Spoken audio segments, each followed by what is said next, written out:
मेरे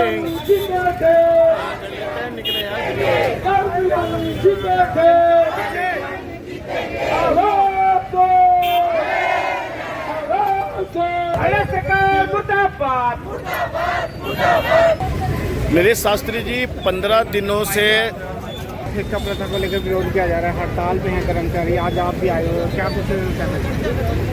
मैं ये कहना चाहूँगा कि सरकार की जो नीति और निर्णय है वो दो दर्जे के हैं।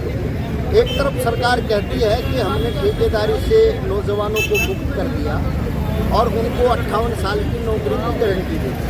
एक तरफ तो सरकार का ये कहना है, दूसरी तरफ जो समाज का सबसे गरीब, दबा कुचला पिछड़ा है, दलितों में अति दलित है, सफाई का काम करने वाला जो वाल्मीकि बिरादरी का व्यक्ति है, वो आज भी ठेकेदारों के चंगुल में है। और सरकार की नीतियों की वजह से है, सरकार ने सफाई और सीवर के काम में ठेकेदारी को पूरा मतलब जमा रखा है। और ये वो ठेकेदारी है जिसमें सफाई कर्मचारियों के ना मौलिक अधिकार सुरक्षित हैं, ना श्रमिक अधिकार सुरक्षित हैं। और हरियाणा में कहीं 5,000, कहीं 7,000, कहीं 10,000 रुपये वेतन दिया जा रहा है और ठेकेदार उनका जम करके शोषण कर रहे हैं। गरीबी और भूखमरी से लाचार हैं और ये सब सरकार की नीतियों की वजह से।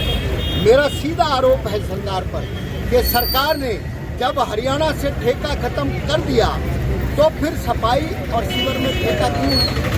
जब काम पक्का है तो फिर सफाई कर्मचारी कच्चा क्यों है? हरियाणा सरकार 2014 में ये कहकर के सत्ता में आई थी कि वो प्रदेश में सारे सफाई कर्मचारियों को पक्का करेगी, लेकिन आज तक 13 साल में एक सफाई कर्मचारी पक्का नहीं किया। 13 साल में सरकार ने एक भी सफाई कर्मचारी को नियमित भर्ती नहीं किया।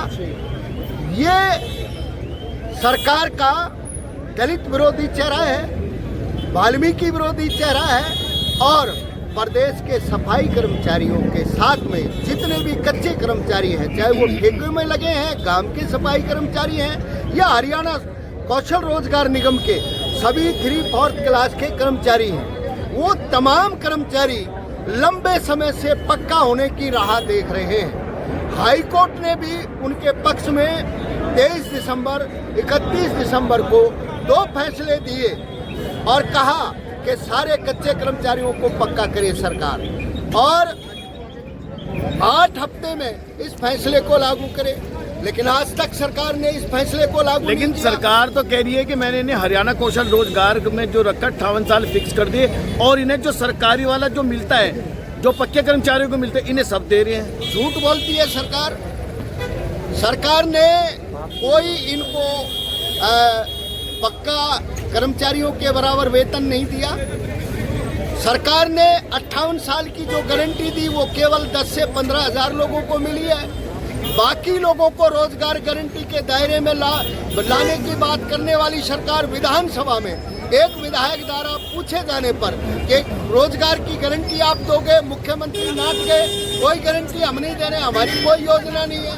कुल मिलाकर के सरकार इन कच्चे जो नौजवान कर्मचारी हैं उनका शोषण कर रही है और उनको हमेशा गुलाम बना करके कच्चा रखना चाहती है। सर्व कर्मचारी संघ हरियाणा इसके खिलाफ लड़ेगा और अम्बाला के अंदर जो 15 वार्डों में सफाई का ठेका दिया जा रहा है, इसका पूरे हरियाणा का पालिका परिषद निगमों का कर्मचारी विरोध करेगा। अम्बाला के कर्मचारियों के साथ अगर थोड़ी भी प्रशासन या सरकार ने छेड़छाड़ की, पूरे हरियाणा का कर्मचारी तैयार बैठा है हड़ताल के लिए। और फायर के कर्मचारियों का भी हम समर्थन करते हैं। फायर के कर्मचारी 8 और 9 अप्रैल को राज्यव्यापी हड़ताल करने जा रहे हैं अपने भविष्य